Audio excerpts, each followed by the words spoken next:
ఇది third match Namibia versus Oman. Oman 109 score చేసింది. Namibia కూడా 109 స్కోర్ చేసింది. సో మ్యాచ్ టై అయిందన్నమాట. ఈ వరల్డ్ కప్లో first super over match.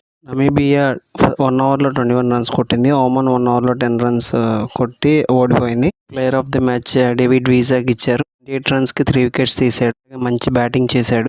Innings లాస్ట్లో మరియు సూపర్ ఓవర్లో మంచి బ్యాటింగ్ చేశాడు. ఇక్కడ విన్ ప్రాబబిలిటీ వచ్చేసరికి ఇద్దరికి 50-50 ఉంది. రెండు టీంలు క్యాపబిలిటీస్ ఈక్వల్గా మనం చూడొచ్చు. అందుకే ఈ మ్యాచ్ టై అయింది. టాస్ గెలిచి ఫీల్డింగ్ ఎంచుకున్న నమీబియా ఒమాన్ని బ్యాటింగ్ చేయించారు. నమీబియా చక్కటి బౌలింగ్ అనేది వేసింది. తర్వాత ఒమాన్ కూడా సెకండ్ ఇన్నింగ్స్లో మంచి బౌలింగ్ వేసింది. నమీబియా వాళ్ళు స్కోర్ చేయలేకపోయారు. ఈ రెండు టీమ్స్ కూడా గ్రూప్ బిలో ఒమాన్ 5th ప్లేస్లో ఉంది. 2 మ్యాచెస్ ఆడి 2 మ్యాచెస్ ఓడిపోయింది. నమీబియా 2 మ్యాచెస్ ఆడి 1 మ్యాచ్ గెలిచింది. 2 points. For more cricket updates, like, share, subscribe and comment.